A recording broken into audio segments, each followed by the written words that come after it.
اور میں اور آپ اگر احادیث کے مجموعے کا جائزہ لیں تو خوف خدا کے اندر ایک اضافی عمل بھی شامل ہے. وہ کیا ہے؟ خوف سے، اللہ کے خوف سے ایک تو تک کپ کپی طاری ہو جانا، اور کئی مرتبہ محبت کے ساتھ بھی آنسو جاری ہوتے ہیں، اور برِ صغیر کے معاشرے میں بالعموم محبت ہی کے آنسو زیادہ بہائے جاتے ہیں کہ نام نبی آ جائے انسان کی آنکھوں سے پانی آ جاتا ہے، صحابہ کا نام آ جائے اللہ کا. لیکن کئی مرتبہ خوف سے بھی آنکھوں سے آنسو جاری ہوتے ہیں، اور خوف کی یہ کیفیت اللہ رب العزت کو بھی مطلوب ہے، اور نبی کریم صلی اللہ علیہ وسلم کی بھی متعدد احادیث اس بات کے اوپر دلالت کرتی ہیں. افمن ھذا الحدیث تعجبون، یہ جو اب آیت اتری تو جو اصحاب صفہ کے صحابہ تھے وہ زارو کتار رونا شروع ہو گیا کہ اللہ تعالیٰ کہہ رہا ہے وَلَا تَبْكُونَ، تم روتے نہیں ہو، اور کہہ رہا ہے وَتَضْحَكُونَ، اور تم ہنستے رہتے ہو. اور قرآن پاک میں اگر آپ غور کریں تو قرآن پاک میں یہ سارے الفاظ موجود ہیں، تبکون، یبکون، باقین، تضرعوا لعلہم یتضرعون، یہ سارے کے سارے الفاظ موجود ہیں. وَلْيَبْكُوا کثیرا، کثرت سے رو. گویا یہ عبادت خوف خدا میں یہ رونا اللہ کو بھی مطلوب اور مقصود ہے. جب یہ صحابہ زارو کتار روئے تو نبی محترم صلی اللہ علیہ وسلم کی آنکھوں میں بھی آنسو آ گئے، اور صحابہ کو آ کے تسلی کروائی کہ میرے ساتھیوں، میرے صحابہ، نبی کریم صلی اللہ علیہ وسلم کہہ رہے ہیں، کوئی مولوی یا مفتی نہیں کہہ رہا. اللہ کے ہاں امید یہ ہے جو اللہ کے خوف سے روتا ہے اللہ تعالیٰ اس کے گناہوں کو معاف کرے گا، اور اگر تم گناہ کرو گے ہی نہیں تو اللہ ایک ایسی قوم لائے گا جو گناہ کر کے اس کے اوپر نادم ہوگی، اس کے اوپر روئے گی. اور اگر آپ باقی احادیث کو دیکھیں تو یہ صحیح احادیث سے بات ثابت ہے، اور اس باب میں بعض روایات ضعیف بھی ہیں، لیکن جب صحیح احادیث سے کوئی بات ثابت ہو جائے تو ان کی تائید میں ضعیف حدیثوں کو بھی بیان کیا جا سکتا ہے. صحیح حدیثیں موجود ہیں. نبی کریم صلی اللہ علیہ وسلم نے فرمایا 2 قطرے اللہ کو بڑے محبوب ہیں. ایک خون کا وہ قطرہ جو اللہ کے راستے میں گر گیا میدان جہاد میں، مسجد کے لیے نماز پڑھتے ہوئے آتے ہوئے ایکسیڈنٹ ہو گیا، خون کا قطرہ گر گیا، اللہ کی راہ میں گرنے والا خون کا قطرہ. شاید اس کی سکت تو ہم نہیں رکھتے. جہاد کے اوپر ویسے پابندی ہے پوری دنیا میں، جہاد کا کوئی نام لے مولوی اس کو اٹھا کے لے جاتے ہیں، لیکن جو دوسرا قطرہ ہے وہ بہانے میں کیا عذر مانے ہیں، کیا چیز مانے ہیں؟ اللہ کی قسم کثرت سے گریہ زاری نوحہ.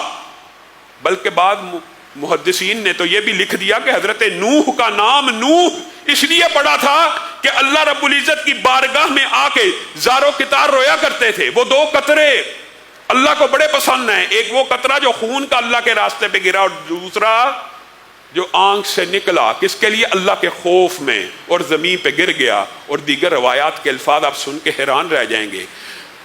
وہ آنسو جو زمین میں جذب ہو گیا، اس بندے کو کبھی بھی آگ نہیں چھوئے گی یہاں تک کہ وہ قطرہ زمین سے واپس نہ لے لیا جائے. کیا جذب ہونے کے بعد واپس لیا جا سکتا ہے؟ اور دوسری روایت جو اس کی تصدیق کرتی ہے، جب تک دودھ تھنوں میں واپس نہ چلا جائے اس وقت تک بندہ آگ میں داخل نہیں ہوگا. بتائیے وہ کون سی عبادت ہے؟ وہ کون سی عبادت ہے کہ ایک قطرہ زمین پہ گرا ہے، بندہ جہنم سے ایسے محفوظ ہو گیا کہ دودھ تھنوں میں جب تک واپس نہ جائے یا زمین سے یہ قطرہ واپس نکل نہ آئے.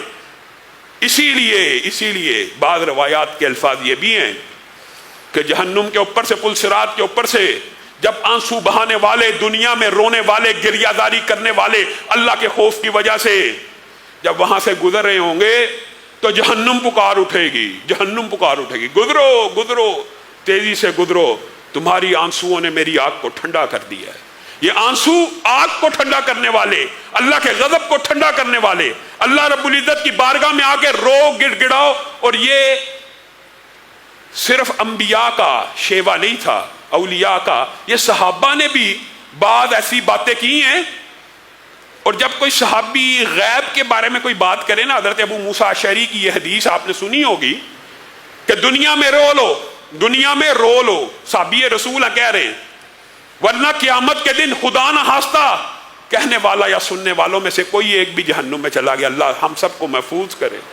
اے اللہ ہم سب کو محفوظ کرے. زندگی کا مقصد ہی یہی ہے اس آگ سے بچ جایا جائے, اس جہنم سے بچ جایا جائے. اللہ کہنے والے کو اور سب سننے والوں کو محفوظ کرے.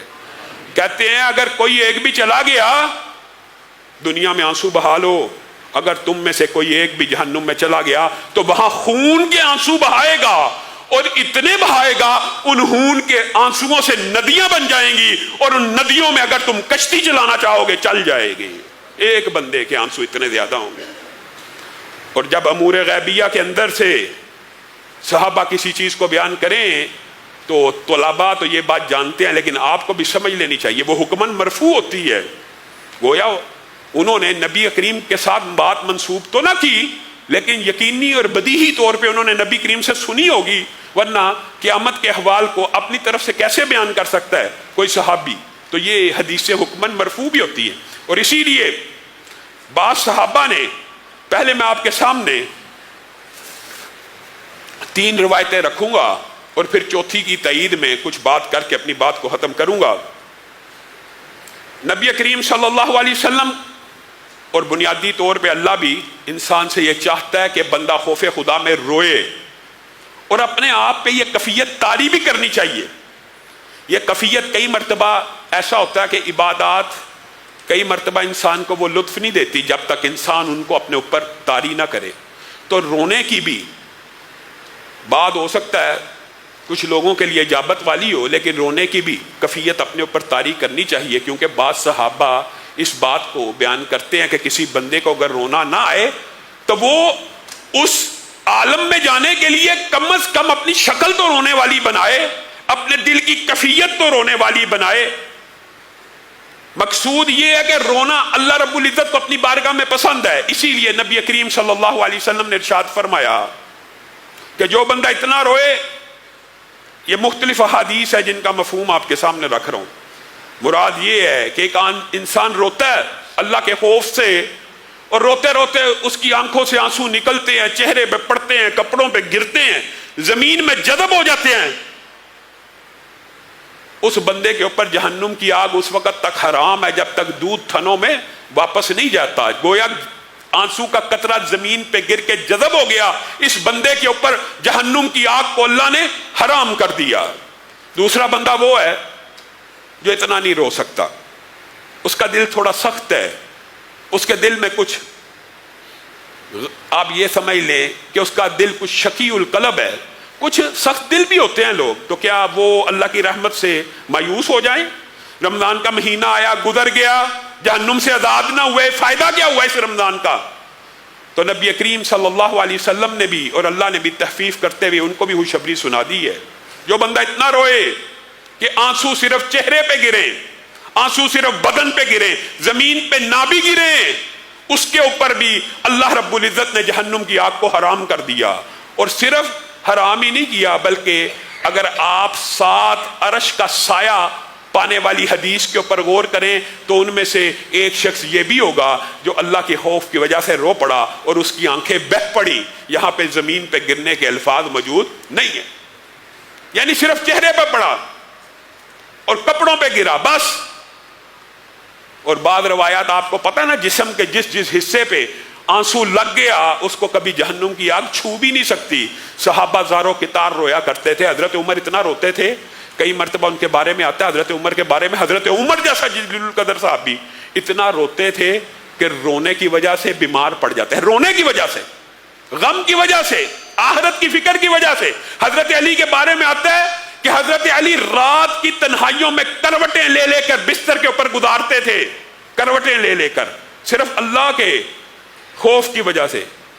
اور کوئی ایسا بندہ بھی تو ہو سکتا ہے نا جس کے اتنے آنسو نہ ہو کہ کپڑوں پہ گر جائیں یا چہرہ بھر جائے, تو کیا وہ اللہ کی رحمت سے نا امید ہو جائے؟ ہرگز نہیں. سنن ابن ماجہ کی حدیث ہے کہ کوئی بندہ اتنا نہیں روتا کہ زمین پہ آنسو گرے, اور آپ زمین پہ آنسو گرنے کی فضیلت کو سمجھ چکے ہیں.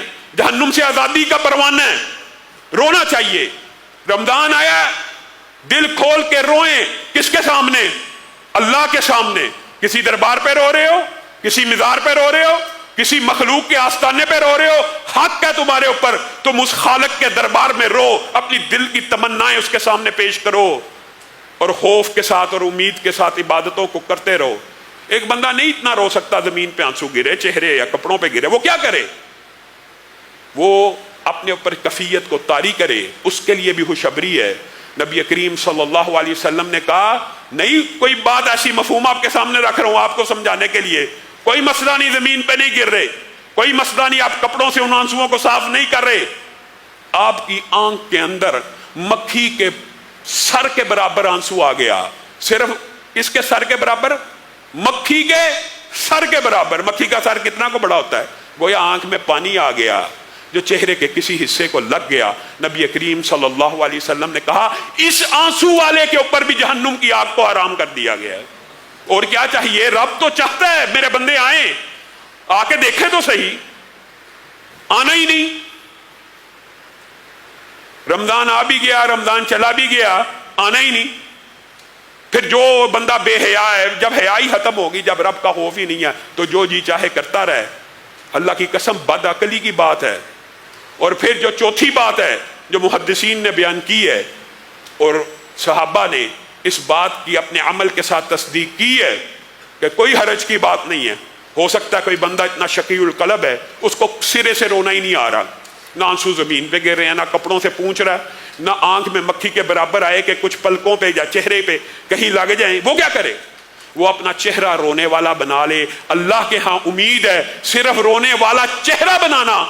دیکھیں آرٹیفیشل بنا رہا ہے, حالانکہ رونا نہیں آ رہا, لیکن عمل تو رب کے لیے کر رہا ہے نا. انشاءاللہ امید ہے اللہ رب العزت اس کو بھی جہنم سے آزاد کرے گا. وجہ کیا ہے؟ یہ صحابہ خود بیان کیا کرتے تھے.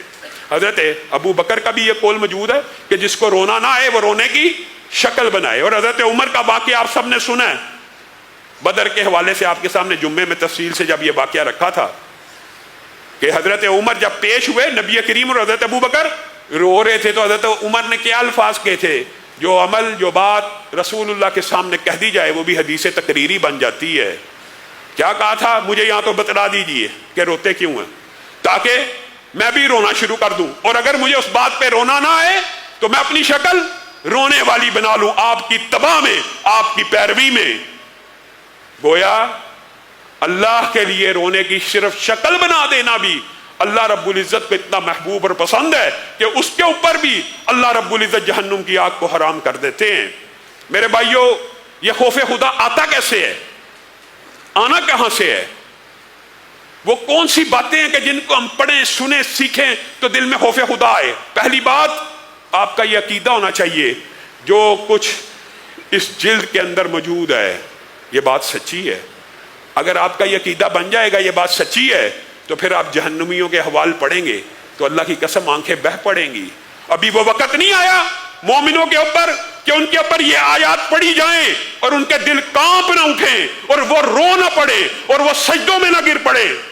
یقین آئے گا. اگر یقین ہے تو ان آیات کا مطالعہ کیجیے, عذاب کا, فکر آخرت کا, جہنم کا.